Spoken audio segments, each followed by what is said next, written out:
Good evening, you're watching the news from the Sultanate of Oman television. First, the headlines. His Majesty Sultan Haitham bin Tariq issues royal orders to distribute seedlings of palm trees, fruit trees and other types of trees for farmers in the wilayats affected by weather conditions. Greetings of the Syrian President to His Majesty the Sultan are conveyed to His Highness Said Fahad bin Mahmoud Al Saeed. His Highness the Deputy Prime Minister for Defence Affairs and the British Chief of the Defence Staff review the military cooperation between both countries.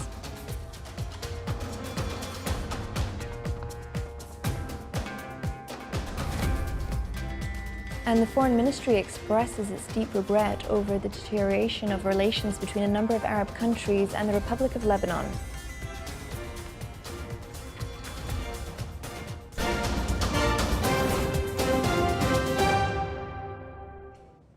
Those are the headlines, and now for the news in detail.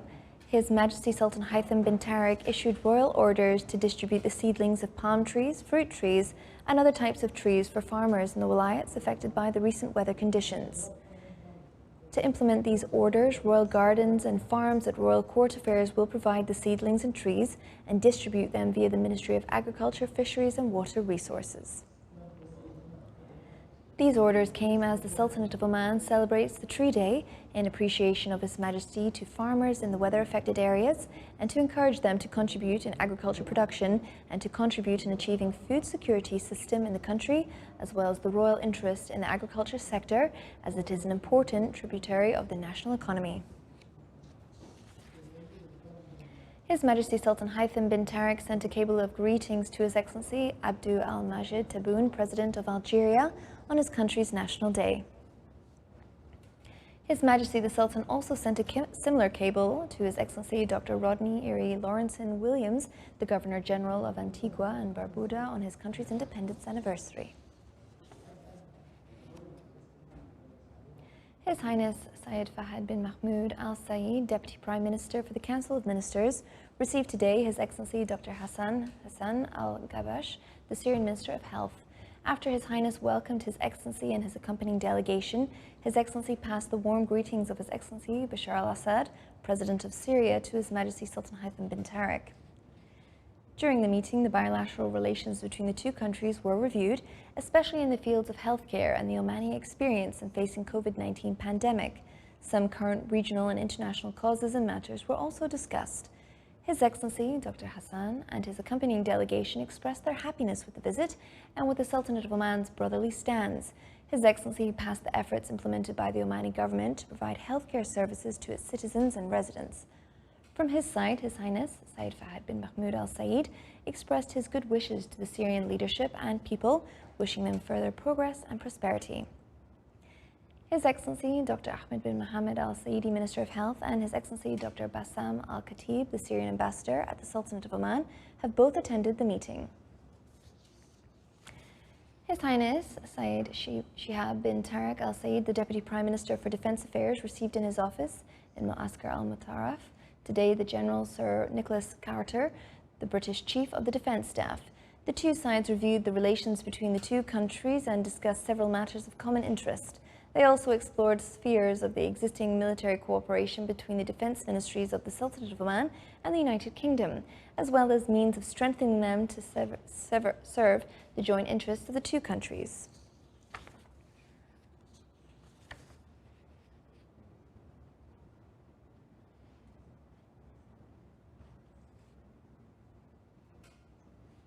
His Excellency General Sultan bin Mohammed Al Nu'ami, Minister of the Royal Office, received in his office today General Sir Nicholas Carter, the British Chief of the Defence Staff. His Excellency, the Minister of the Royal Office, affirmed the deep historical relations between the Sultanate of Oman and the United Kingdom and the progress they witnessed in various spheres, which reflects the attention accorded by the two countries' leadership. On his turn, General Sir Nicholas thanked the Sultanate of Oman for its regional and international role. The two sides also reviewed a spectrum of topics of joint interest. Vice Admiral Abdullah Khamis Al-Raisi, the Chief of Staff of the Sultan's Armed Forces, also received General Sir Nicholas Carter, the British Chief of the Defence Staff. The two sides discussed several matters of common interest and reviewed the strong military cooperation between the two countries as well as means of enhancing them.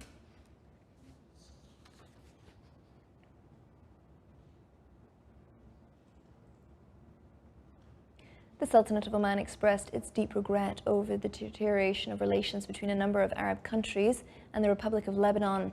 In its statement, the Foreign Ministry called on all sides to exercise restraint and work to avoid escalation and address differences through dialogue and understanding in a way that preserves the highest interest of countries and their peoples in security, stability, cooperation, based on mutual respect and non-interference in internal affairs.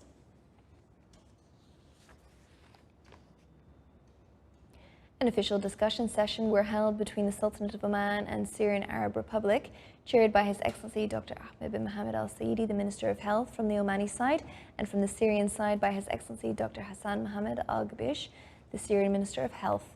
During the session, a number of packages of health indicators at the Sultanate and the Sultanate's experiences in dealing with COVID-19 pandemic were reviewed. They also discussed the practical aspects of the Public Health Emergency Operations Centre, as well as the abilities of the laboratories during the pandemic.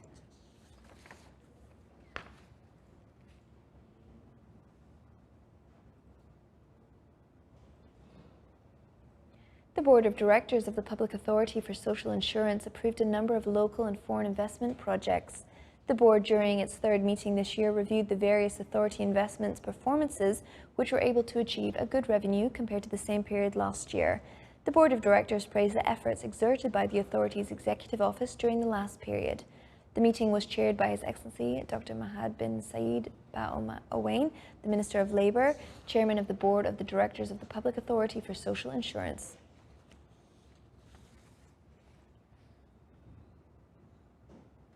With the aim to communicate with the youth, the Governorate of Muscat started to organise a number of gatherings targeting youth categories in the Governorate, wilayas, in coordination with their excellencies, the walis, according to a specific timetable.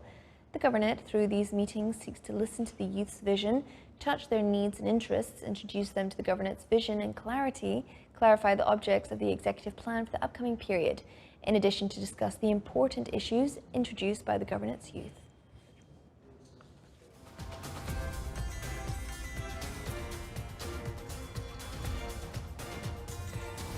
Still to come on our news bulletin.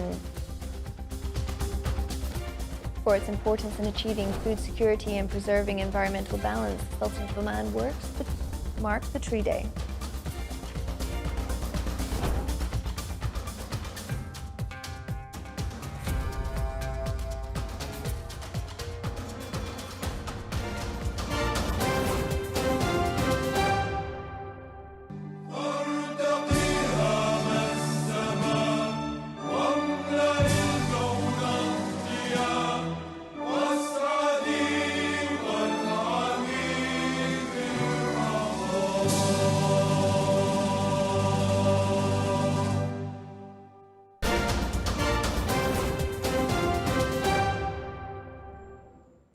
Welcome back to the news from the Sultanate of Oman television. Rear Admiral Saif bin Nasser Al Rabi, commander of the Royal Navy of Oman, visited the site of the joint Omani-British military drill, White Shark. It is being implemented by the Royal Navy of Oman with the participation of the ships of the Royal British Navy. The activities of the drill will continue until the 2nd of November 2021. During the visit, the commander of the Royal Navy of Oman was briefed about the progress of the drill, military tactics used during the drill, as well as the tasks and duties of the participants. The implementation of this drill comes within the annual training plans by the Royal Navy of Oman with friendly and brotherly countries.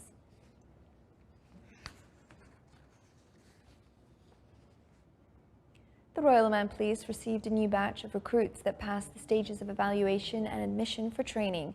The recruits will undergo a number of military and academic training that include the police sciences and knowledge of law, in addition to practical demonstrations.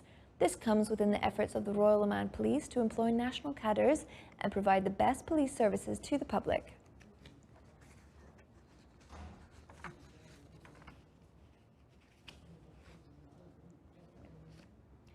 The Ministry of Labour continues its efforts towards providing job opportunities in government units for all educational qualifications.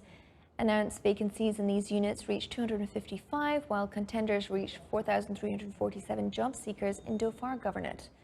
The contenders started taking job application tests last Friday in Salalah College of Technology and Applied Sciences. The tests are ongoing until the 13th of November.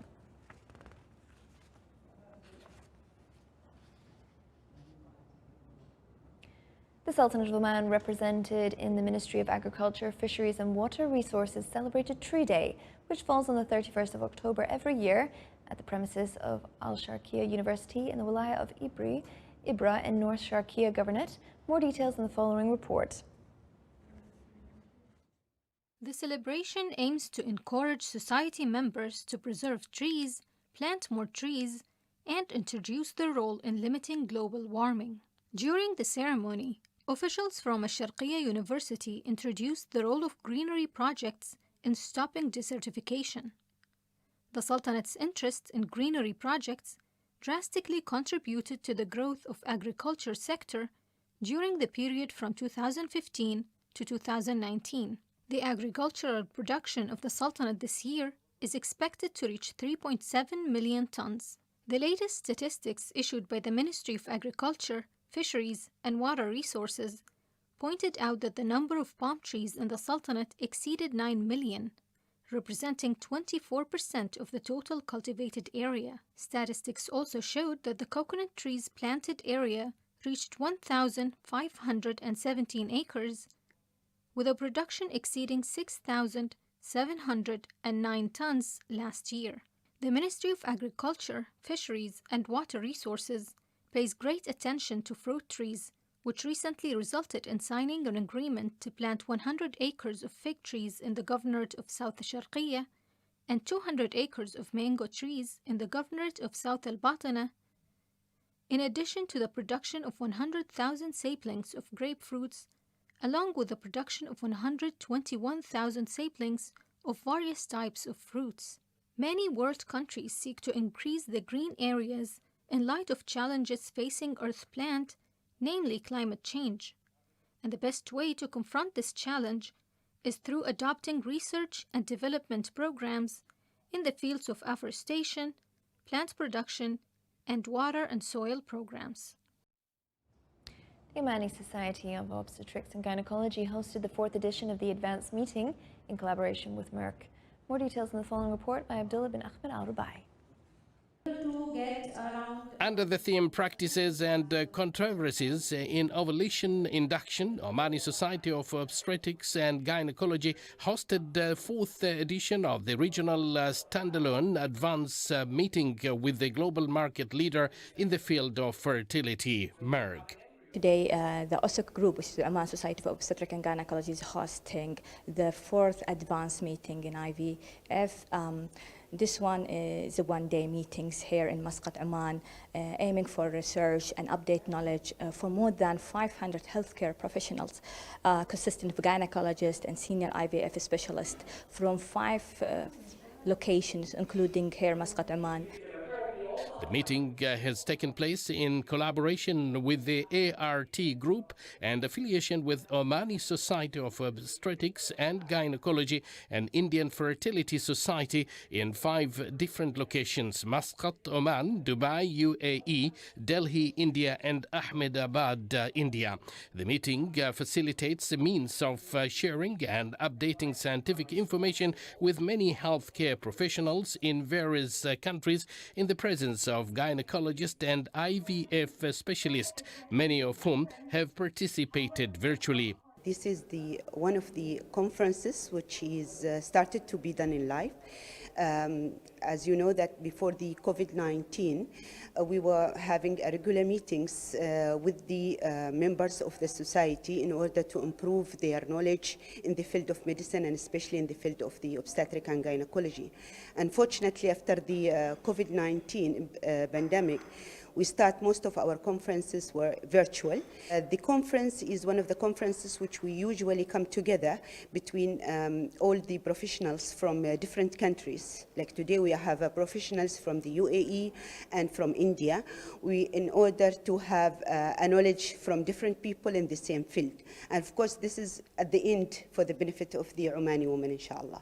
Unfortunately, The journey of advanced meetings with Merck started in 2016, where the first meeting was held to engage the senior gynecologist in the Gulf with IVF specialist in partnership with ART Fertility Group as the center of the excellence and partners in the region, endorsed by the Omani Society of Obstetrics and Gynecology.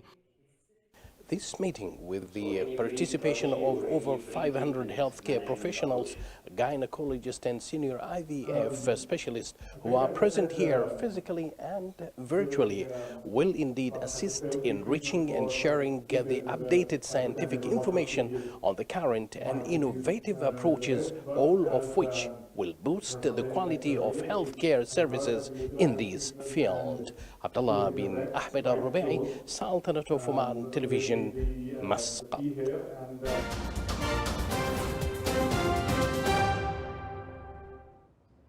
Italian Prime Minister Mario Draghi, host of the G20 summit, has delivered a speech on the final day.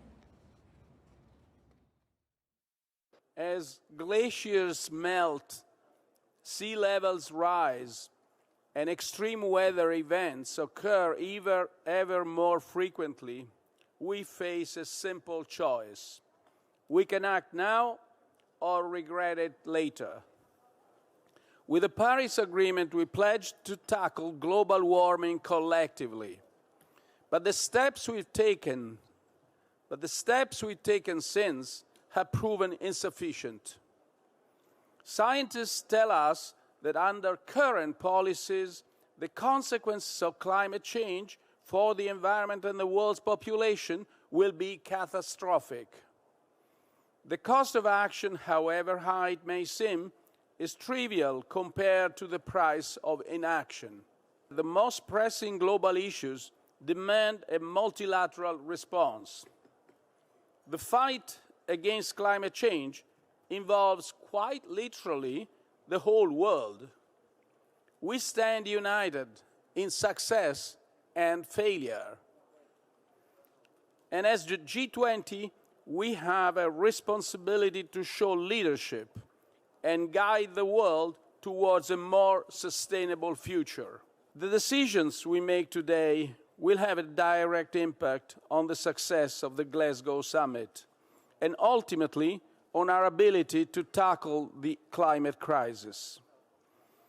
But the COP26 must signal the start of a permanent campaign. Every year, we should ask ourselves if we have done enough to change course, and if future generations will look back at us with gratitude or with resentment. The G20 leaders gathered next to Rome's Trevi Fountain today, participating in the traditional ritual of throwing a coin into the fountain. Not all members of the G20 participated in today's coin toss. Notably absent was US President Joe Biden. Yesterday, the summit endorsed a global minimum tax on corporations, a linchpin of the new international tax rules, aiming at blunting the edge of fiscal paradises aimed skyrocketing profit of some multinational businesses. Today's agenda is expected to focus on hammering out a final statement on climate change ahead of COP26 in Glasgow. Tonga registered its first COVID-19 case on Wednesday. According to local media, the person had been working overseas as a missionary, is fully vaccinated and is showing no symptoms so far. The individual is in isolation at Tonga's main quarantine facility in Nuku'alofa, Tonga's capital. News of the case prompted thousands of residents to get vaccinated in the capital's main inoculation center. Local media reported that 2,000 vaccinations were carried out on Friday, and as of yesterday, 86% of the eligible population had received their first jab of the COVID-19 vaccine.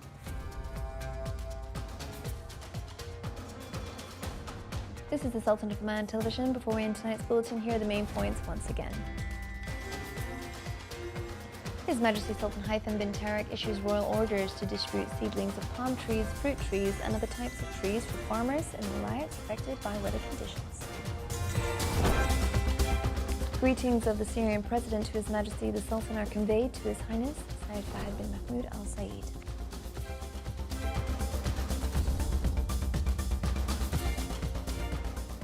His Highness the Deputy Prime Minister for Defence Affairs and the British Chief of the Defence Staff reviewed the military cooperation between both countries. And the Foreign Ministry expresses its deep regret over the deterioration of relations between a number of Arab countries and the Republic of Lebanon. With that, we come to the end of tonight's news bulletin. From all of us here at the newsroom and the studios, good night and stay safe.